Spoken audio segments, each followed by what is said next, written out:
Hoy nuevamente en el ciclo constituyente del Traficantes de Cultura que está saliendo a través de Radio TouchTV.cl y a través de sus plataformas, además de Mundo Películas y de Libro Show. En esta tertulia nos junta con una personalidad que a lo menos hemos buscado por harto tiempo, pero que hoy se ha dado la opción de poder tenerlo y que le agradecemos la posibilidad. Vamos a hablar con Carlos Ruiz Encina, sociólogo, académico de la Universidad de Chile y presidente de la Fundación Nodo 21, además de candidato a la Convención Constitucional por el Distrito 10, correspondiente a La Granja, Macul, Ñuñoa, Providencia, San Joaquín y Santiago. Carlos, primero, obviamente agradecerle los minutos, este tiempo que han sido muy tumultuosos y a la vez muy noticiosos, sobre todo porque aún no tenemos la certeza de que van a haber elecciones, pero no sabemos cuándo. Lo pondremos hipotéticamente en mayo, hasta que lo confirmen al 100%. Bienvenido. Uy, muchas gracias, Humberto. Saludos a todos. Y además por la oportunidad de tener un programa y una conversación un poco más distendida de las que suelen o estamos amarrados en este último tiempo en los medios, digamos, que son como bien tumultuosas, eh, cortadas, con frases rápidas y sin poder quizás hilar un par de cosas más tranquilamente. Son tumultuosas, 15 minutos, y sobre todo porque y sobre todo porque la franja también son aún más breves. Ah, no, esa es otra cosa, las franjas, sí. Tengo una impresión bastante terrible de las franjas. Yo, Hablaremos también de cada eso. uno echa para hablarle a su público nomás. Claro. Y no nos hacemos cargo de los déficits que hay de información en la sociedad con el proceso constituyente. Hay una sobrecarga de expectativas también en muchos temas y de las posibilidades de frustración que también puede tener alguna de estas cuestiones, digamos, sobre todo de las resistencias que hay para que se puedan producir las transformaciones que me parece que demanda la sociedad. Entonces, viabilizar ese proceso requiere de muchos elementos y me parece que las franjas no se están haciendo cargo de eso. Hablaremos de eso, obviamente. Bueno, también hacer mención que nuestro invitado también es escritor y tenemos aquí disponible, y esperamos que se vea por la luz, que es el último libro que publicó a través del sello Taurus, Octubre Chileno, la irrupción de un nuevo pueblo. Y aquí, y colgarme del libro, obviamente hablar de las motivaciones para ser candidata a la constituyente. Bueno, yo, como muchos de nosotros, a ver, podría partir diciendo que nacimos, digamos, a la vida consciente bajo este neoliberalismo. No hemos visto otra cosa que no sea este neoliberalismo, que ya va a cumplir 50 años. Si tú cuentas, por lo menos, echa a andar el reloj desde que se embarcan los Chicago Boys a cargo de la dirección de la económica de la Junta Militar, digamos, y de ahí en adelante tiene una expansión ininterrumpida, ha sido toda nuestra vida, digamos, no hemos visto otra cosa. Una vida a la cual además te han terminado quitando la soberanía de tu propia vida en nombre de una libertad. Esa es la paradoja, ¿no? Una libertad que es meramente mercantil. Entonces aparece la oportunidad histórica. Mi vida ha sido completamente luchar contra esto, digamos. Yo milité en los años 80 siendo muy joven, siendo adolescente, y después en los años 90 fundé un movimiento, La Zurda, que también intentó construir una expresión política de los sectores populares que habían quedado fuera de los márgenes de la transición. Y después he estado acompañando la fundación de alternativas como Izquierda Autónoma, el propio Frente Amplio y otras cosas en el último periodo, digamos. O sea, nunca he estado inactivo políticamente, aunque en paralelo fui armando una carrera académica, ¿no? Y fui proyectándome, como alguna gente me conoce más como intelectual, otros me conocen más como vinculado a esos movimientos sociales, depende ahí las cuestiones, y he publicado estas cuestiones. Con esa experiencia,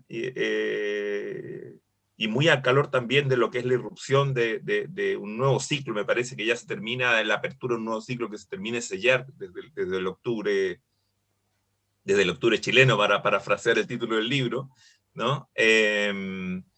Me parece que había que estar en esta oportunidad, que es un desafío que plantea muchos riesgos, que nos vamos a enfrentar a sectores que van a intentar obstruir las transformaciones que se están reclamando, y creo que en ese espacio yo puedo ejercer un aporte, una colaboración importante. Por lo tanto, me postulé por primera vez a una elección pública. Yo nunca había estado postulándome a cargo de ese tipo, digamos. Citando algo que escribí respecto a octubre chileno, Carlos, y quiero obviamente colgar de lo último que dices, que es, y citarme, hacer ese ejercicio de ego mío, pero hasta el paraíso ideado por Dios tuvo su final, y los milagros económicos son más bien de vida finita. Chile no fue la excepción. Chile no fue la excepción. Digamos que el paraíso, el oasis nombrado por el presidente, se terminó el 18 de octubre. Eh, Esa es una gran superstición que se construyó, Ujú, ¿ah? El tema del oasis. Hay un ciclo de expansión económico que es real, que es innegable, y que a veces discuto porque hay alguna izquierda como que lo niega también, y me parece que eso es incorrecto, que tiene que ver con un ciclo de auge de precio de los commodities, en definitiva, o sea, digamos, de los recursos naturales de los cuales Chile vive de su exportación, y que genera un auge económico, sobre todo en los años 90. Pero fíjate que en ese momento, en esa década, que es la década en que se está firmando el poder civil y que se está dando el repliegue militar, digamos, ¿no? Eh, con una política muy oscura, muy opaca, la política de los acuerdos, ¿no? Se da una paradoja, que a la misma vez que con un ciclo de crecimiento, insisto, enorme, inédito en la historia chilena, la tasa de formación de capital, decía Foxley en ese rato, el ministro de Hacienda de Elwin, más grande de todo el siglo XX, se da una paradoja de que a la misma vez que disminuye la pobreza, porque empieza a haber, aunque sea en formas precarias, pero mayor empleo, y disminuye sensiblemente la pobreza, aumenta la desigualdad. Es decir, es un ciclo en que los frutos de ese crecimiento se distribuyen de una manera totalmente asimétrica y se concentran como nunca en un sector muy alto de la sociedad, y ahí se da una especie de proceso de neoligarquización, si tú quieres, ¿no? Entonces se expanden todos los neoliberales. Hay una frase muy típica de Friedman que dice: con el crecimiento todos los barcos flotan. Yo decía en ese tiempo, lo que pasa es que aquí hay unos barcos que flotan más que otros, digamos, ¿no? Era la paradoja. Entonces se produce una desigualdad enorme, digamos, en medio de gobiernos civiles, ¿no? Eh, una concentración del ingreso en medio de gobiernos civiles y que está avalada y protegida políticamente. Después puedo mostrar algunos detalles de eso. Entonces ahí yo empiezo a plantear que la transición, en el fondo, da lugar a una especie de cofradía entre las élites del sí y del no, a una especie de refundación de la fronda aristocrática, si tú quieres, ¿no? Ante la cual va surgiendo más bien, entonces, con esa concentración, una costumbre muy elitaria del abuso. Se va instalando.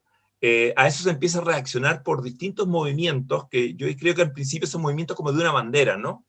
La educación, el aviso desoído. Yo escribí un libro que se llama en ese tiempo De nuevo la sociedad, del 2015, o sea, la sociedad está de regreso, esa política sin sociedad de los años 90 se terminó.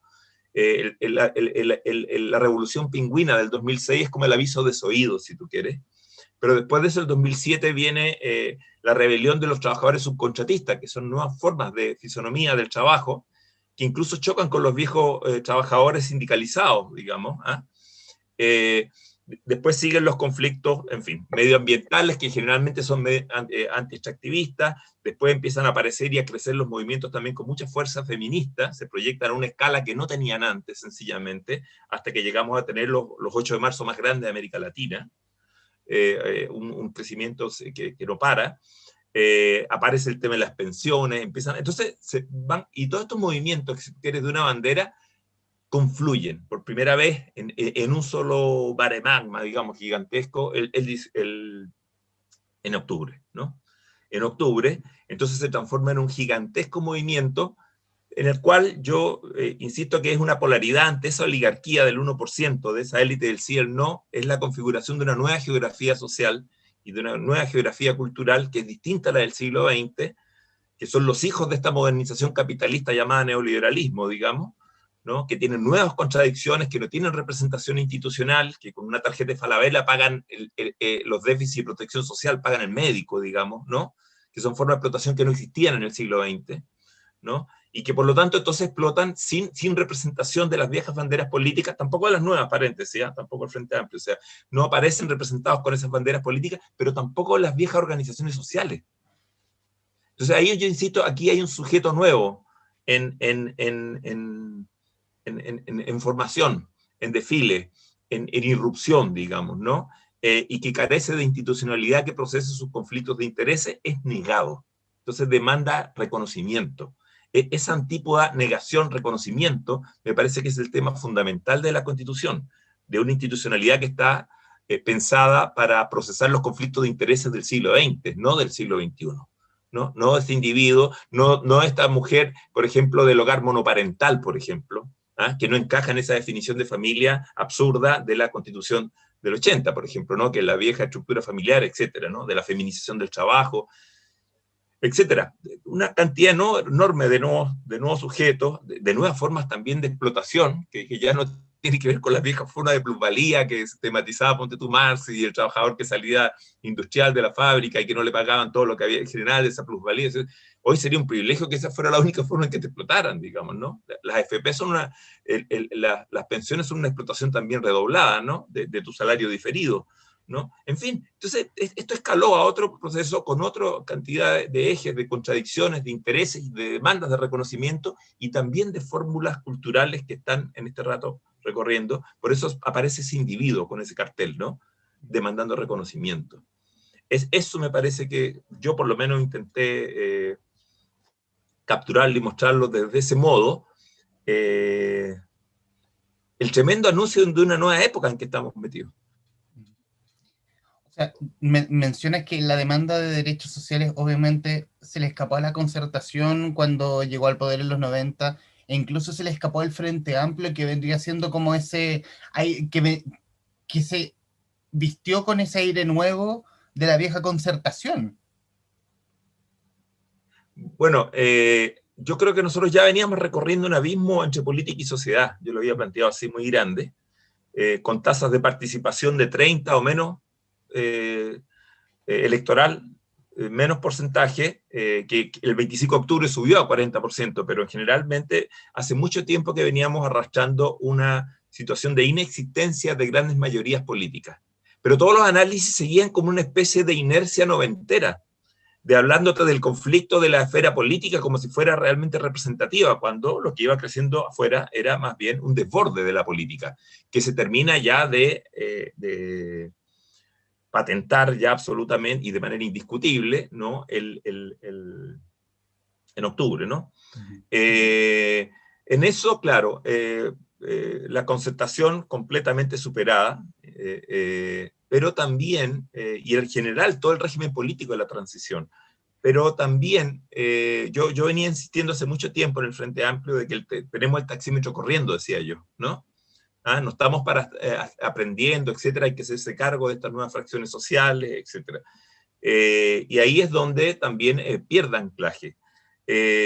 No es justo decirlo que de manera completa, porque muchos de sus bases militantes estaban muy insertos en estas nuevas enjambres de coordinadoras que surgen con todas estas nuevas temáticas. Y no es casual que justamente pierda adeptos y mucha gente se desembarca al Frente Amplio y se termina articulando sencillamente en esas coordinadoras. Te fijas que en este rato el monopolio de la inscripción electoral ya se rompió de los partidos.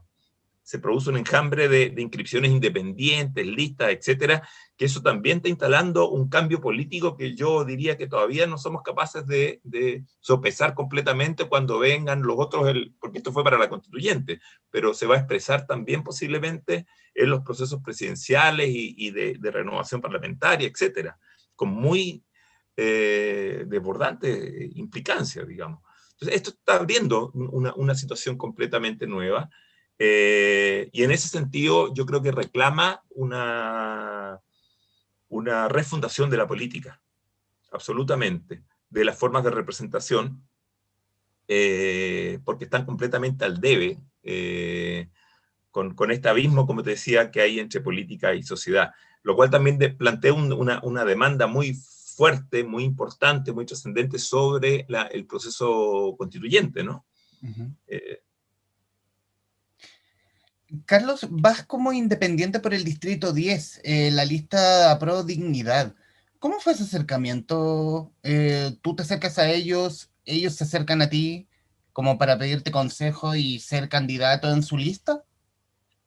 No 21, la fundación, Uh-huh.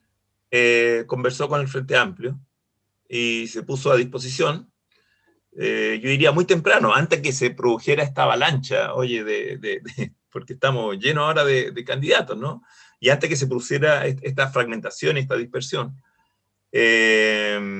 como también estaban en ese momento conversando, por ejemplo, grandes coordinadoras como Nomás FP u otras también, ¿no? Con el Frente Amplio en ese momento. No se producía todavía esta digresión, eso lo podrás conversar directamente con ellos, Lucho Mesina te lo podrá comentar mejor que yo, digamos, y nos pusimos a disposición. Entonces se tomaron varios candidatos de Nodo 21, que se pusieron en distintas circunscripciones o distritos, digamos. Y en ese momento yo fui anunciado aquí en el distrito donde yo vivo. Yo trabajo en Juan Gómez Milla, en la Universidad de Chile, vivo al lado, voy caminando. Y todavía no se producía esta avalancha, no se producía esta idea también de candidatos cambiándose circunscripción, metiéndose para acá, y no se producía tampoco este otro fenómeno, que a mí me preocupa bastante, que de repente se construye una especie de casting constituyente, ¿no? Uh-huh. Y por ejemplo, fuerzas como, por ejemplo, la lista de la Concertación no va encabezada por sus militantes, por su figura, etcétera, sino que toma figuras más bien de la televisión, etcétera, ¿no? De los más media, digamos, y no aparece directamente con sus propuestas directas como coalición política, digamos, ¿no? Lo cual plantea un riesgo de trivialización, a mí me parece bastante complejo para una situación tan delicada como es la renovación de la Carta Magna, digamos, una Carta Magna ilegítima, pero que tiene que hacerse cargo de una enorme cantidad de expectativas. De esa manera llegamos a esta candidatura, ¿no? Y terminé yo metido en este... ¿Y cómo me lo comentaste en off respecto de coordinar al candidato y al docente? Y entre el candidato y el docente el punto común siempre es Zoom, como estamos en este momento nosotros, las clases en Zoom o entrevistas a medios en Zoom. ¿Cómo es esa coordinación? ¿Se Bueno, puede? yo, además que como te digo, no tengo una experiencia electoral anterior, Uh-huh. ¿no? Esta ha sido mi experiencia nomás, puedo hablar de esta, ¿no? Entonces no soy el candidato que tuvo otra oportunidad. En los momentos en que se ha podido salir, yo he tenido bastantes reuniones con cabildos, con organizaciones vecinales, en espacios presenciales. ¿Mm? Y ahí puede tener una dinámica bastante rica en Macul, en Ñuñoa, San Joaquín, en Santiago, en distintos lados de Santiago. Santiago Centro es gigante y hay como varios Santiago Centros, digamos, que puede estar en varios lugares, pero el resto ha tenido que ser todo más bien enclaustrado en este sistema en que estamos, ¿no? Y en el cual además me ha tocado ajustarme ya el año pasado, en todo caso, desde antes de la candidatura, a desenvolver, igual que todos mis colegas, la función académica. Al principio nos costó bastante, para serte franco. Yo soy de los profesores que da clase parados, no se sienta y camina. Estoy acostumbrado, a veces con algún apunte, pero si no hablando. Entonces, esta cuestión de estar dando clase amarrado en una silla me tiene, la verdad que desesperado. Me cuesta mucho hacer toda la clase sentado aquí en la silla. Funcionar, interactuar además, esa interacción directa a los ojos, digamos, con los alumnos, claro, se pierde mucho en este espacio. Hacemos todo el esfuerzo por compensarlo, como te digo, con mis colegas también, todos, pero es bastante difícil retener la concentración y sobre todo poder discutir.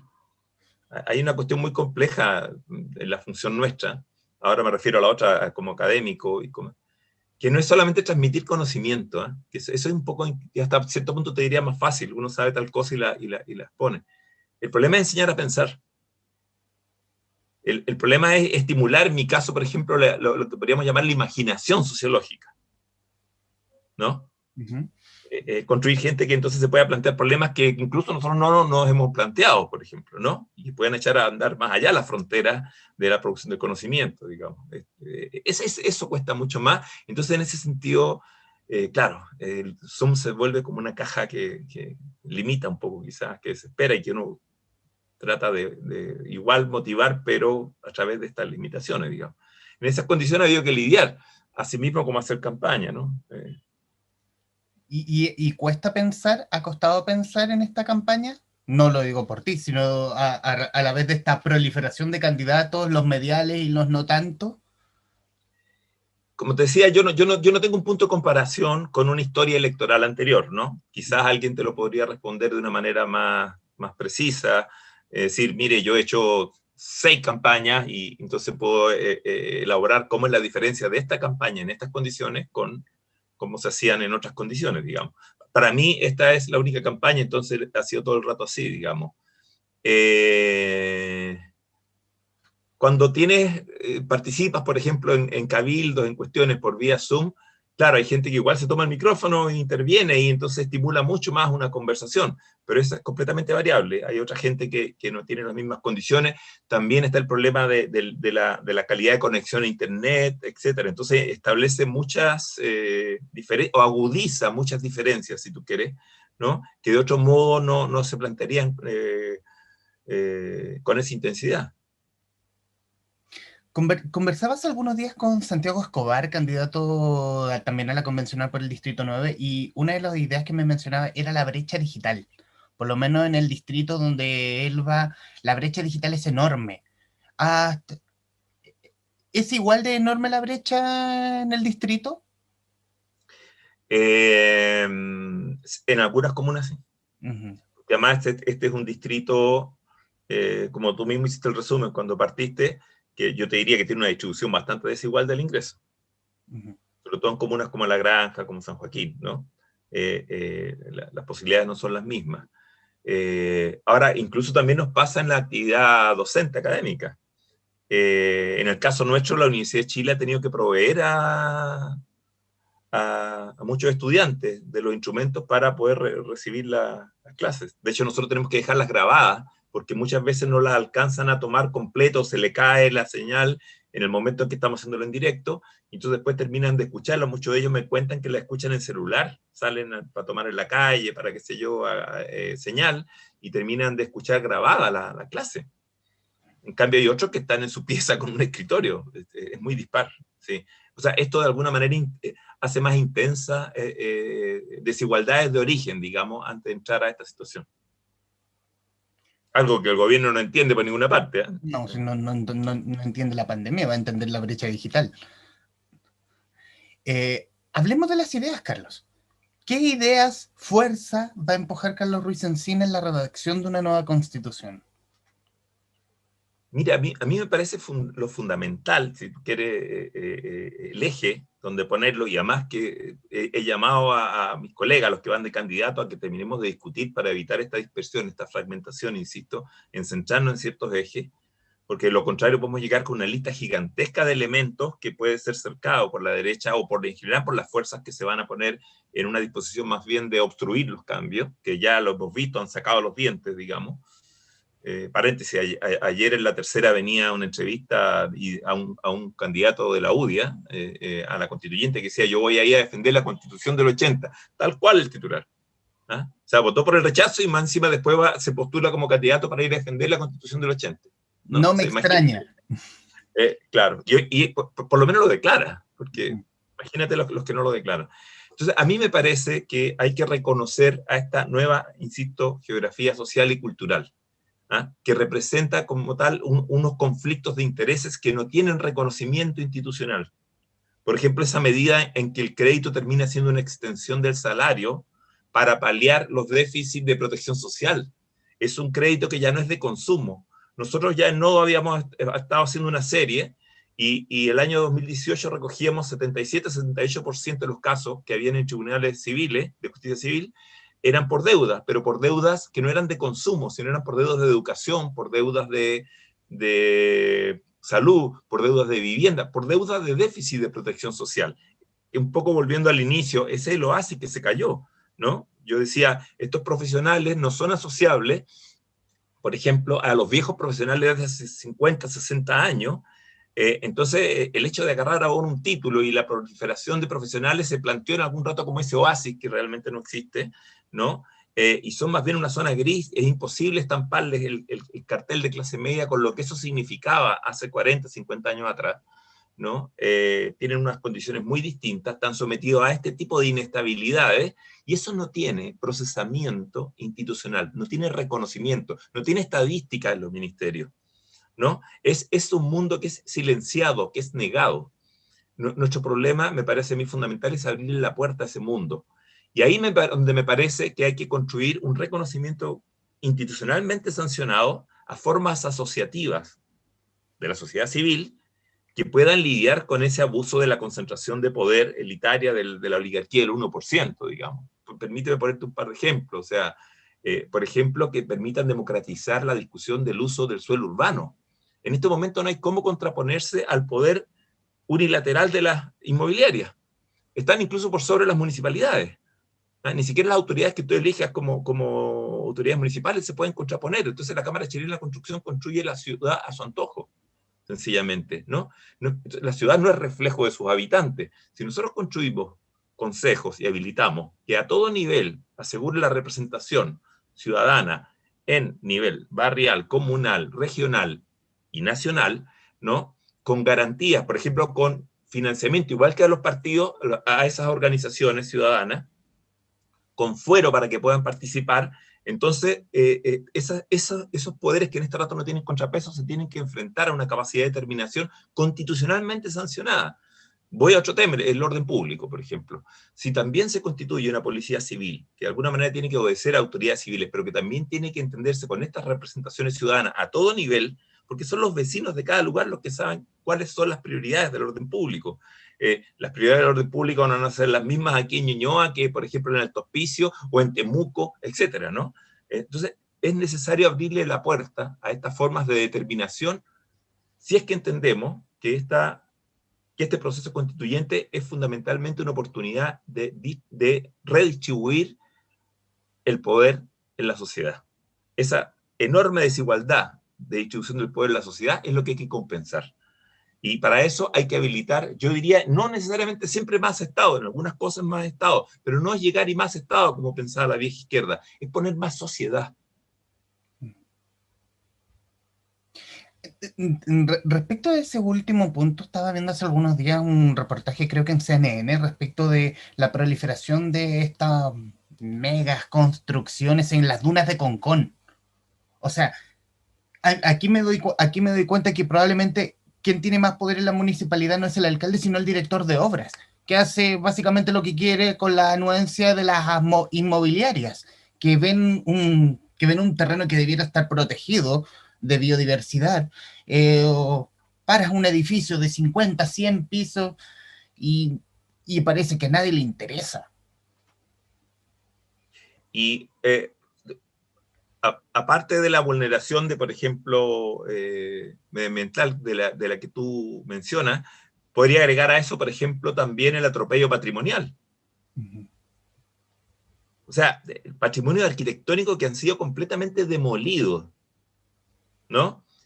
En contra incluso de la opinión del Colegio de Arquitectos. O sea, todas esas instituciones asociativas de la sociedad no tienen un poder de determinación, de decisión que esté institucionalmente sancionado, ante el cual tengan que responder este tipo de poderes omnímodos, sencillamente, que hacen lo que quieren y que no tienen contrapeso en la sociedad. Eso es lo que yo creo que hay que terminar de estos 30 años, que no son 30 pesos, son 30 años, digamos, ¿no? Ese poder, voy a ir a la figura de oligarquía como en el sentido clásico de poder de pocos, digamos, y sin contrapeso. A eso es donde hay que ejercer un poder ciudadano que esté habilitado. A mí me parece que esa es si tú quieres, la madre de las desigualdades. Ahí entonces tú habilitas a una sociedad participando que empiece a abrir toda la cancha de los derechos, de todas las cuestiones que están planteadas, ¿no? Yo lo discutí el otro día alcancé presencialmente a estar en unas reuniones, allá me invitaron unos CITES de Brasil hacia Mapocho. Les van a enrejar todo el parque. ¿Ya? Les van a enrejar todo el parque y no pueden detenerlo. No pueden, no tienen poder legal para hacerlo. Yo insisto que hay que dotar de ese poder legal a esas formas asociativas. Hay que construir una democracia asociativa en ese sentido. O sea, la forma de expandir la democracia es construir esa democracia asociativa. A mí me parece que las fuerzas que están a favor de la transformación deberían concentrarse en ese punto. y no tanto en pretender que solamente con un texto, haciéndonos cargo de una lista gigantesca de cuestiones, sencillamente vamos a tomar las garantías para desmontar este neoliberalismo de 50 años. Eso nos va a tomar quizás una década, pero el sujeto de esa transformación va a ser la sociedad. Nosotros no lo vamos a sustituir. Nosotros lo que tenemos que hacer es abrirle la puerta, habilitarlo y obligar a los otros poderes a que se tienen que sentar a dialogar con la sociedad. O sea, se acabó esa utopía elitaria, si tú quieres, Humberto, de la transición de hacer política sin sociedad. Se acabó. Porque la sociedad está de regreso. O sea, para algunos es una idea loca, pero ¿cómo puede ser una idea loca preguntarle a quienes viven entre Brasil y Mapocho de si le quieren que le enrejen en el parque? Terrible. Terrible. Terrible. Pero si pudiesen discutir, claro, nosotros podríamos construir ese estatuto. Nosotros podríamos, si nos articulamos, si no nos dispersamos, insisto, yo lo he dicho de una manera un poco provocadora, en una especie de lista de supermercado, digamos, ¿no? Que la derecha va a empezar a sentarte a negociar, porque te va a decir, mira, tomo 7 de los 24 puntos que tú traes.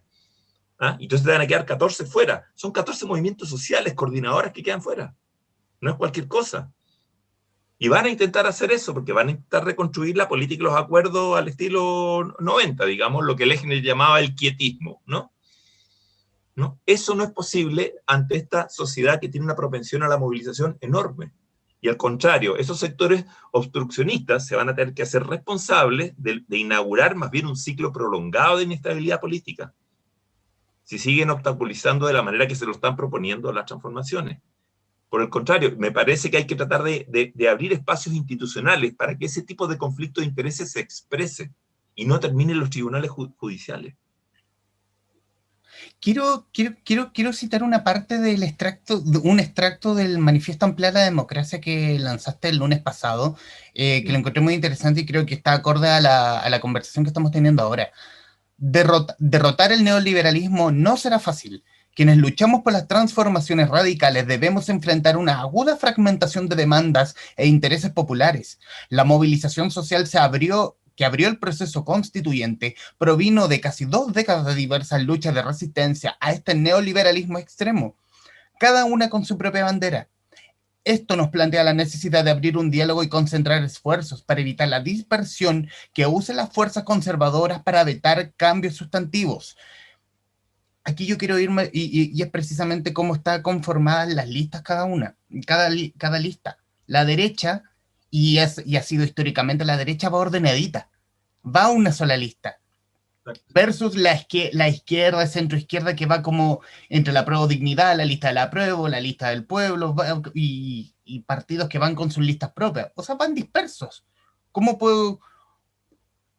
se puede conversar? O sea, es el juego de la democracia, obviamente, pero también cómo se puede concentrar las ideas respecto de esta dispersión que tiene la centro-izquierda hoy. Bueno, lo primero, al hacer ese llamado que presentamos la semana pasada, es primero empezar a combatir una idea de que tenemos el sartén por el mango, que eso no es real.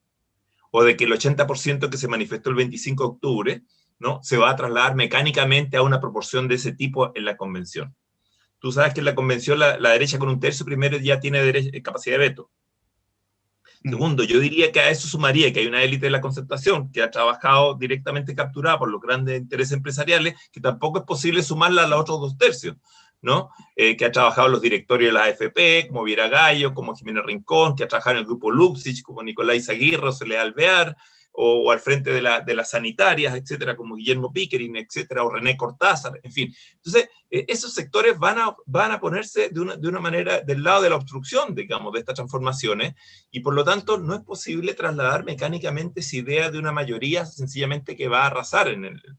Ante eso, por lo menos, y ya ha consagrado una dispersión de listas enormes, donde yo tengo muchas compañeras y compañeros que van en otras listas, porque los partidos no le abrieron la puerta, como te decía, ¿no? Yo creo que los partidos de izquierda en general se tienen que hacer responsables de no haber abierto en su momento suficientemente las puertas, y por lo tanto terminaron constituyéndose estas listas por fuera, sencillamente, y por lo tanto se configura este escenario de confrontación, por lo menos entonces que llegamos al punto de acordar cuáles pueden ser los mínimos comunes, los puntos estratégicos en los cuales nos vamos a centrar. Y por eso yo propongo este eje, digamos, ¿no?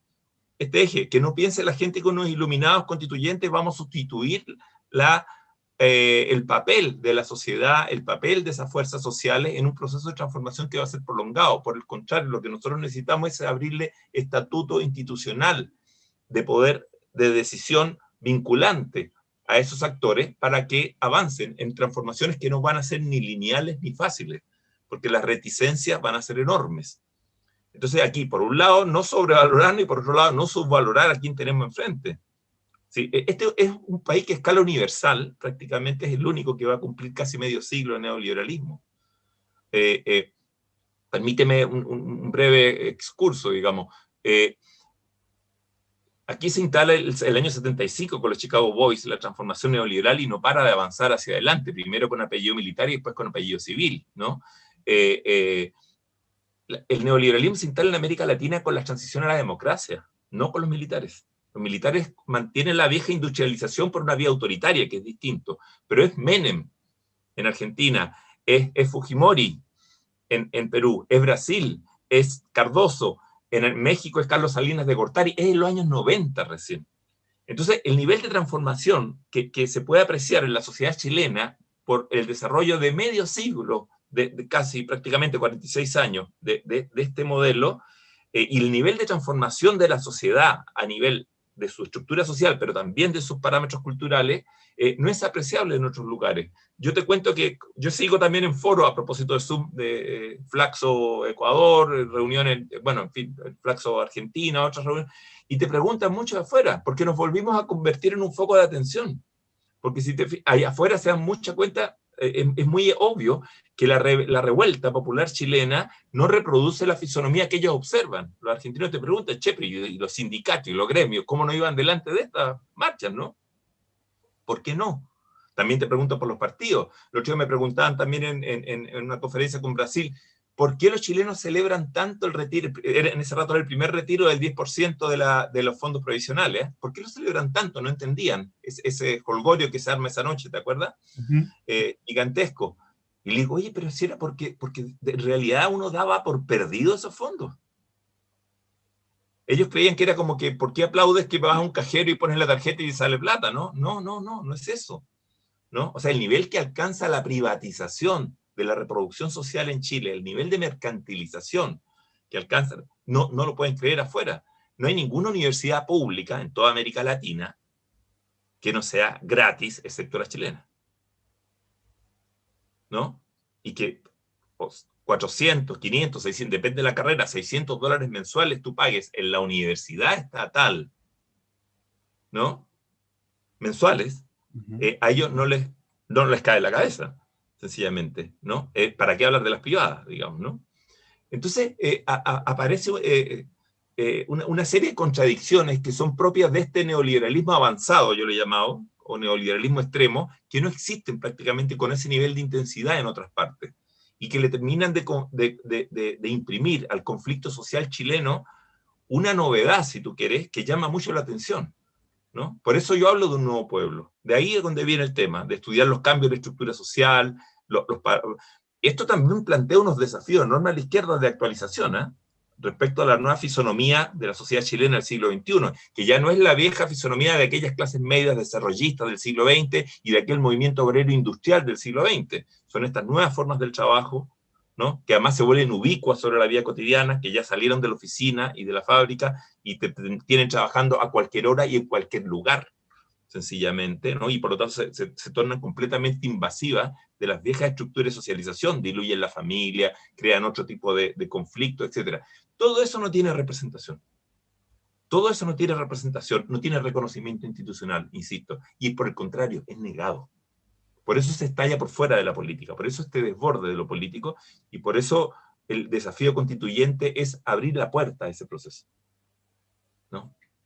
Y de ahí en ese punto garantizar férreamente, garantizar derechos sociales que estén inscritas en la Constitución. El agua, por ejemplo, zonas de sacrificio donde no hay agua, porque es personeros de gobierno en épocas de pandemia te llaman a, tienen que cuidarse, tienen que lavarse las manos, pero en Petorca no hay agua. ¿Cómo ellos pueden hacer eso? Consejos, te decía yo, consejos asociativos. Consejos asociativos que determinen, por ejemplo, también, y que se abran, por ejemplo, tengan la posibilidad, yo he puesto también el caso de Petorca en otra entrevista, por ejemplo, que es a donde se tengan que sentar, en ese caso los walkers, digamos que son los que, como ellos dicen, no es sequía, es saqueo, ¿no? Tú conoces ese dicho de allá, de Modatima, ¿no? Se sienten entonces las empresas privadas, se sienten los organismos estatales, pero también se sienten las organizaciones ciudadanas, insisto, con un estatuto vinculante, eso es importante, con un poder real de determinación, que esté constitucionalmente sancionado. Y eso puede entonces abrirte también una diversificación, en este caso de las formas de propiedad. No todo es solamente la forma de propiedad de la gran empresa privada versus la forma de la propiedad estatal, como lo concebía la vieja izquierda. Pueden haber formas de propiedad comunitaria, en este caso, por ejemplo, sobre esos recursos vitales para la vida, ¿no? Y no solamente tiene que pasar a ser administrado, por ejemplo, por una burocracia estatal, sencillamente, ¿no? Pueden haber formas también de organización y de poder comunitario. Por eso te hablaba de una democracia asociativa, que a mí me parece muy importante, que tenga capacidad de determinar en la ciudad, como te ponía de ejemplo, o en el orden público, o en los recursos vitales para la vida, como ese tipo de cosas. Hay otras cosas en que no, que tú necesitas que el Estado sea que ahí el que organice, y es muy difícil que la sociedad en su porosidad lo pueda hacer, como por ejemplo el tema del cobre o el litio, digamos, ¿no? Ahí tú necesitas empresas estatales que sean las que regulen y recuperen soberanía, etcétera. En eso es distinto. Pero en las formas donde la sociedad puede ser determinante, no necesitamos un Estado tampoco devorador de funciones de la sociedad. ¿Me entiendes? Si lo que no, ahí necesitamos es poner más sociedad. Y eso yo sé que interviene muchas veces en tensión con los viejos idearios de izquierda. Mira, si lo puedo plantear un poco más de fondo, y creo que eso está planteado en el libro, esto plantea a la izquierda, nos plantea el desafío de volver a articular los idearios de igualdad y de libertad. Porque de alguna manera en los años claro, en los años del siglo pasado, en la experiencia del siglo pasado, nos acostumbramos mucho, sobre todo en los regímenes socialistas, de lo que se llamó el socialismo real, ¿no? En que la libertad era un precio a pagar por la igualdad. Entonces, muchas veces la igualdad correspondía a procesos de socialización forzados. Hoy este individuo no va a aceptar que le restrinja libertad, te exige un nivel de autonomía individual muy grande, libertades, por ejemplo, sexuales, etcétera, una serie de elementos que obligan a que la izquierda tiene que actualizar sus idearios, no solo de igualdad, sino también de libertad. Y en ese sentido también hay que producir una disputa con la derecha, porque la derecha ha manipulado los ideales de libertad como una libertad simplemente mercantil y no asociativa, no integrativa en la sociedad. Hay que recuperar esa idea que la libertad es la posibilidad que se resuelve en sociedad de poder definir el futuro que todos queremos, digamos, como una deliberación racional, democrática, a través de la cual entonces decidimos en qué sociedad queremos vivir, ¿no? Por el contrario, toda esta monopolización, insisto, de captura empresarial que hay, de todas las oportunidades, los patrimonios, la riqueza, está sentada más bien en una negación de la capacidad de la sociedad de decidir, de una restricción, si tú quieres, de la democracia, ¿no? Ahí es donde insisto que hay que poner más sociedad, abrir espacios de determinación. Pero nosotros podemos consagrar en la Carta Magna, la nueva Carta Magna, esos derechos, ¿no? Pero van a buscar letras chicas para devolverse, ¿no? Para buscar después retomarlos por aquí, por allá, etc. La única posibilidad de que eso avance en una transformación sustantiva y real es que esa sociedad asegure un protagonismo. Hablando mencionas también esta manipulación del concepto de libertad que hace la derecha. Y la derecha ocupó ese concepto cuando, previo a la elección del plebiscito en la franja política, donde obviamente te hablan de la libertad, donde no da lo mismo, no importa, da lo mismo, vamos a perder el tiempo cambiando la constitución, y que obviamente terminó en un aplastante triunfo del apruebo respecto del rechazo. ¿Cómo, cómo puede salir airoso? Porque también, conversando con Patricio Fernández y en su campaña, no basta solo con el apruebo. Hoy no basta con solo eso. No podemos darnos el lujo de decir ganó la prueba aplastantemente, sino que cuando ocurran las elecciones transformar esa masa de gente en ir a votar en quienes sí creyeron y no necesariamente en quienes votaron rechazo y hoy están en la constitucional y Claro. van a la constitucional a defender la constitución del 80, como citaste el artículo de la tercera. ¿Cómo se defiende eso? Yo te insisto que ellos van a tener una capacidad de determinación que es desproporcionalmente inflada. Eso ya lo conocemos, esos viejos. Y en este caso va a volver a asegurarse de ese modo. Entonces nosotros no podemos llegar desperdigados. Necesitamos concentrarnos en ciertos elementos. Y por eso el manifiesto que tú citabas, que leíste un pedazo, digamos, del tema de ampliar la democracia, porque si nosotros ampliamos la capacidad de determinación de la sociedad, no hay vuelta atrás. Nosotros ahí, insisto, tocamos, si tú quieres, la madre, el origen de todas las desigualdades, que es la desigual distribución del poder. Y empezamos realmente a avanzar hacia una democracia asociativa, realmente, que no sea tan extremadamente delegativa, ¿entiendes? Y eso implica que las organizaciones de la sociedad civil tienen que ser financiadas, tienen que ser reconocidas, tienen que tener capacidad de determinación, de decisión, ¿no?, sobre una serie de elementos que tienen que ver con la sociedad en que queremos vivir.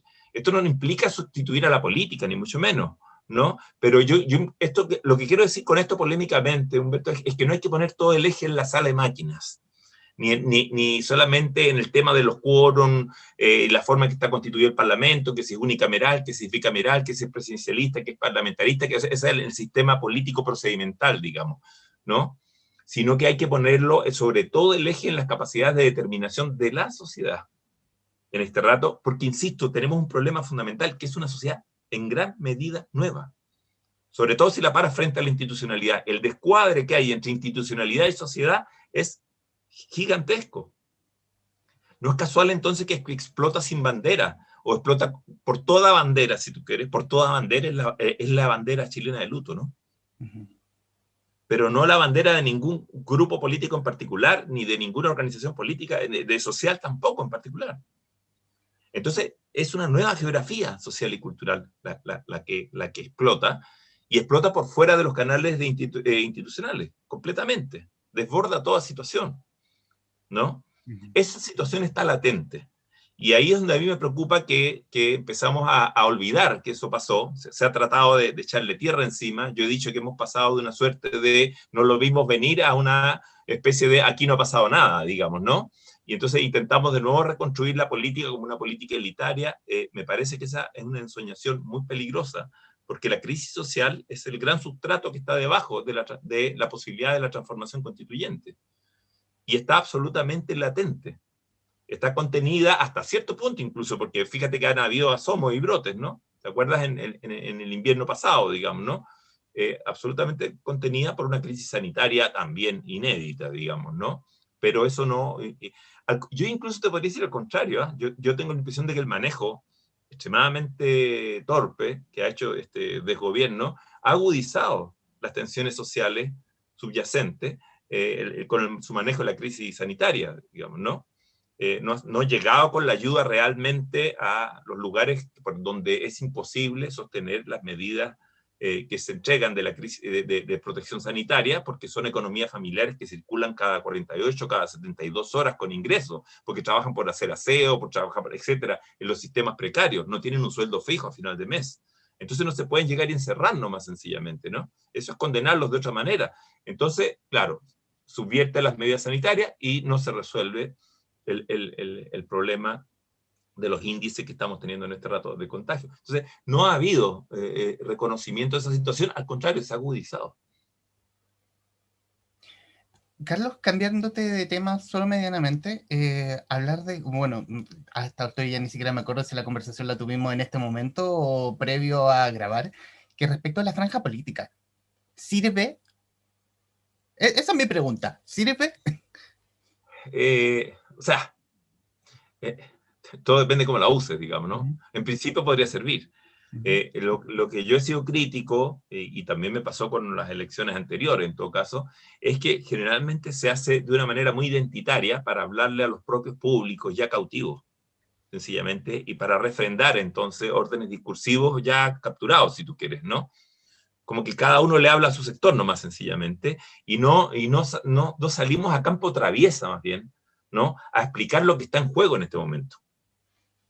¿Me entiendes? Y además a explicar la capacidad con que los sectores conservadores están intentando obstruir las transformaciones, ¿no? Y por lo tanto la necesidad de que se pueda participar y que se pueda reactivar con las medidas y los cuidados que corresponden, por supuesto, esa participación y ese voto. Y no sentarnos en la comodidad nomás de que sencillamente ya el 25 de octubre nos aseguró todo, y entonces ahora lo que podemos hacer es propaganda hacia los convencidos, por decirlo de alguna manera ya, ¿no? Esa es mi crítica fundamental, ¿no? Por eso digo que están muy teñidas de un discurso muy identitario, ¿no? Hablarle a público, si tú quieres, ya asegurado, ¿no? Y no salir más bien a disputar conciencias, te incito a campo traviesa, ¿no? Que están sometidas a todas las confusiones que están en este rato reinantes, digamos. Subvalorar el poder de los medios de comunicación masiva, el poder que tiene la derecha, el poder que tiene el empresariado de confundir, es un error fatal, me parece a mí. Carlos, y bueno, obviamente ya en los minutos finales, primero agradecerte el tiempo, agradecerte esta ventana para querer conversar. No se da el caso de que un candidato pueda hablar largo y tendido 1 hora, porque siempre los medios tradicionales son 15 minutos y quizás menos, pero hemos querido hacer esto y obviamente hay candidatos que han aceptado y muy amablemente nos han abierto las puertas, y obviamente hablarle en este momento a quienes hablarle al Distrito 10, hablarle a quienes nos están viendo, nos verán, que nos ven, están viendo en La Granja, Macul, Ñuñoa, Providencia, San Joaquín y Santiago, y decirles quizás por qué es tan importante la próxima elección y por qué debieran votar por Carlos Ruiz para que los represente a escribir la Carta Magna en el Palacio Pereira, con este mismo lápiz. ¿Por qué debieran votar por Carlos Ruiz? Yo creo que estamos ante una oportunidad histórica inédita, que además se abrió a un costo social enorme, de muertos, de mutilados. Esto no fue una iluminación de una élite que dijo, vamos a cambiar esto. Esto se logró por un gran esfuerzo, para, insisto, dar la mayor de las batallas, que es alterar esta desigualdad, esta desigual distribución del poder en la sociedad, que es la que consagra todo este abuso contra el cual nos rebelamos. Mi propósito, mi candidatura, se pone absolutamente a la disposición de concentrar todos los esfuerzos, de interpelar al resto de las fuerzas transformadoras a que nos concentremos en ese objetivo estratégico, por encima del resto del objetivo estratégico, porque por ahí se abre la puerta para que la sociedad continúe ejerciendo esas transformaciones hacia adelante, porque esto no lo vamos a cambiar de la noche a la mañana. Y en eso hay que ser honestos, hay que ser realistas. Pero si nosotros logramos consagrar esos elementos y abrir esa puerta para una determinación de la sociedad realmente, para contrapesar esos poderes tremendos que en este rato y estos últimos 30 años nos han dominado de esa manera, yo creo que habremos abierto un ciclo histórico nuevo, absolutamente nuevo, donde realmente seamos desde la sociedad los que podamos decidir en qué mundo queremos vivir, cómo tiene que ser ese mundo. Lo podemos decidir nosotros y no lo decían otros por nosotros. Y en la faceta de escritor académico, ¿qué hay más allá de Octubre Chileno, la irrupción de un pueblo nuevo? O también decir, ¿qué hay más allá del génesis y ascenso del socialismo chileno? Una antología hasta 1973, editado por Lomi en autoría con Jorge Arrate. Porque también nos gusta hablar de libros, nos gustan los libros y no podemos no tocarlos. ¿Hay algo en el futuro? En este rato yo dejé tirada la pluma, digamos, porque estoy concentrado en esto, ¿no? Y si vuelvo a escribir, como tú dices, me pusiste ese lápiz ahí, ojalá que sea la nueva constitución, digamos, ¿no? Si tengo posibilidad de escribir algo. Pero retomando labores, sí quiero volver mucho al tema de los derechos no reconocidos de un individuo nuevo que se produce en esta fase del capitalismo de finales del siglo XX y principio del siglo XXI, que no son los derechos institucionalizados por los cuales se luchaba, por ejemplo, en la sociedad de la posguerra, en esos elementos, sino que empiezan a aparecer todo este otro tipo de elementos que tienen que ver con una proliferación en el fondo de formas de explotación que te expropian la soberanía sobre tu propia vida, en definitiva, ¿no? Tienes cada vez menos control sobre lo que quieres hacer, sobre lo que va a poder ser tu vejez, sobre lo que va a pasar con tus hijos, etcétera, ¿no? Hemos entrado en esta sociedad, entonces, que activa una serie de formas de resistencia nuevas, de oposición y de demandas de reconocimiento. Yo, permíteme brevemente, creo que uno de los de las elaboraciones políticas e intelectuales que ha llegado más lejos en este plano son ciertos feminismos. La discusión, por ejemplo, de Nancy Fraser con Axel Honneth, por ejemplo, me parece fundamental. El feminismo lleva más rodaje y por lo tanto empieza a capturar la posibilidad de tener mayor generalización de intereses, de representación de intereses y de una actualización de los horizontes emancipatorios respecto a lo que traíamos en nuestra geografía política e intelectual del siglo XX. En esa discusión me interesa entrar, apenas puedo volver a sentarme, como te digo, después de las batallas constituyentes, ¿no? Bueno, reiterar nuevamente, Carlos, gracias por esta ventana para querer conversar. Hemos querido hacer un aporte a la discusión constitucional y obviamente han sido gracias a los candidatos que han aceptado conversar con nosotros. Y bueno, obviamente reiterar los agradecimientos a Carlos Ruiz Encina, sociólogo, académico de la Universidad de Chile y presidente de Fundación Nodo 21, además de candidato a la Convención Constitucional por el Distrito 10, que muy amablemente conversó con la guarida de los traficantes de cultura. Carlos, muchísimas gracias. Muchísimas gracias a ustedes. Gracias, y a quienes nos están viendo o escuchando, gracias, y nos veremos en cualquier momento. Adiós.